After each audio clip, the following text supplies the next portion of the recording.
Assalamualaikum warahmatullahi wabarakatuh. Kami dari kelompok 8. Di sini kami akan menjelaskan materi tentang perlindungan pekerja dalam hubungan kerja. Video ini kami buat untuk memenuhi tugas mata kuliah hukum ketenaga kerjaan. Dengan nasi pengampu Ibu Ratna Dewi SHMH.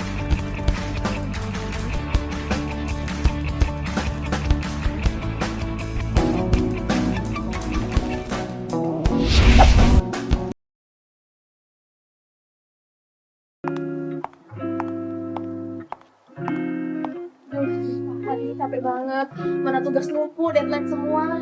Tapi udah deh, yang penting kita ngopi dulu gak sih? Setuju. Yang penting gaji jangan numpuk di angan-angannya doang. Lah kamu Bin, sensitif banget soal gaji. Iya, BTW aku tadi habis diskusi nih sama HR tentang perjanjian kerja magang. Terus aku tadi juga bahas-bahas tentang perlindungan pekerja. Oh iya, sebenarnya perlindungan pekerjaan tuh kayak apa sih? Soalnya aku kontra, jadi suka was-was tiap mau diperpanjang. Perlindungan pekerja itu hak yang dasar yang harus dijamin oleh perusahaan. Kayak jam kerja, upah, keselamatan kerja, cuti, ya gitu-gitulah. Betul. Jadi untuk di Indonesia sendiri itu diatur dalam beberapa aturan. Yang pertama diatur dalam Undang-Undang Nomor 13 Tahun 2003 tentang Ketenaga Kerjaan. Lalu yang kedua diatur dalam Undang-Undang Nomor 6 Tahun 2003 tentang Cipta Kerja.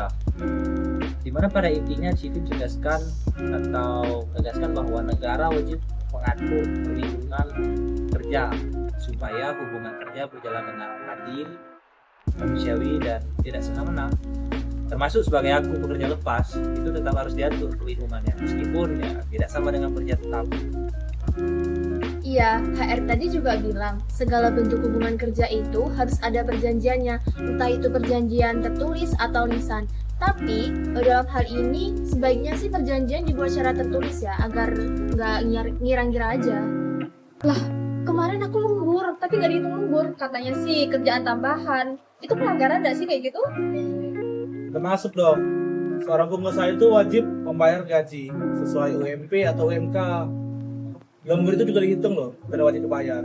Bukan cuma sekedar ikhlas saja. Itu ada aturannya loh.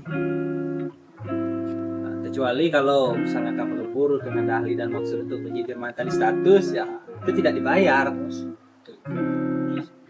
Aku serius, Bin. Terus soal waktu jam kerja kan juga ada batasannya. Nggak boleh nambah waktu kerja seenaknya sendiri. Iya kan, Win? Jam kerja kan ada aturannya. Kayak 7 jam sehari per 6 hari kerja atau 8 jam sehari per 5 hari kerja. Lebih dari itu lembur. Berarti harusnya aku digaji dong. Betul, pekerja kontrak KIC pun juga punya hak yang sama soal itu. Aku sebagai pekerja tetap dapat BPJS lengkap, cuti tahunan, dan jaminan PHK. Tapi bukan berarti itu bebas dari masalah. Tetap ada juga pelanggarannya. Kalau aku kontra, yang paling penting itu masa kontrak harus jelas, nggak boleh diulang-ulang sampai tahunan, nggak habis-habis. Kalau dari aku sebagai freelancer, perlindungan kerja yang paling penting itu terdapat pada perjanjian kerja, di mana meliputi fee, jangka kerja, hasil kerja dan juga hak cipta. Jadi jangan semena-mena mengenai upah. Bayangin aja kita udah kerja dari pagi sampai sore, belum lagi hitungan kalau kita lembur sampai malam, dimulai dari matahari terbit sampai mau tenggelam. Upah yang kita dapatkan tidak sesuai dengan apa yang sudah kita kerjakan. Kalau aku nih sebagai pekerja magang, perlindungannya kurang lebih sama nih kayak pekerja tetap.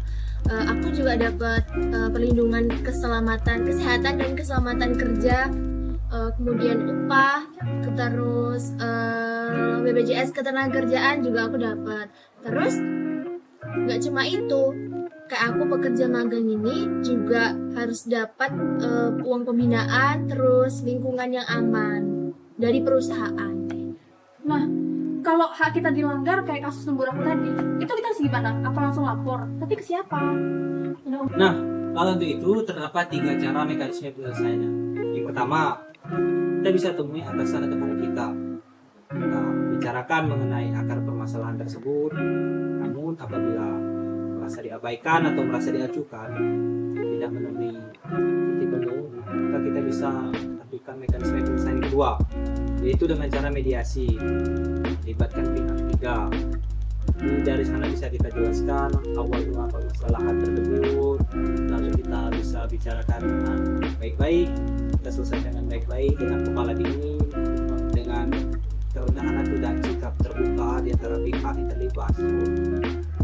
Tetapi apabila mekanisme penyelesaian keuangan juga bukan jalan tengah, sedang menemukan solusi terbaik dari pihak yang terlibat, maka langkah terakhir yang mesti dilakukan atau mesti ditempuh yaitu dengan laporkan kepada pihak yang berwenang, yaitu istana. Intinya, kita harus tahu hak kita. Sebagai pekerja, kita harus ngerti dong aturan. Jangan mau kerja banyak, tapi hak kita yang dikurangi. Tuh, dan jangan lupa simpan bukti chat, email, perjanjian. Itu sangat dibutuhkan pada masalah. Intinya, baik pekerja tetap, kontrak, magang maupun freelance, itu perlindungannya sama, tapi beda-beda juga haknya. Iya, yang penting kita paham hak kita dan juga kita berani speak up. Betul, karena pekerja yang dilindungi sama dengan kerja yang aman dan nyaman. Setuju. Oke, sekarang mari kita lanjut ngopi. Karena kopi tak pernah memilih siapa yang layak menikmatinya. Karena dia dapat kopi, kita sama-sama. Intinya, perlindungan pekerja itu penting agar hubungan kerja berjalan adil dan manusiawi. Pekerja juga punya hak dan juga kewajiban. Pengusaha memiliki kewenangan dan juga mempunyai kewajiban. Semoga video ini bisa bikin kalian lebih ngerti mengenai pelindungan pekerja dalam hubungan kerja. Jangan lupa like, comment, share, dan terima kasih sudah nonton. Bye-bye.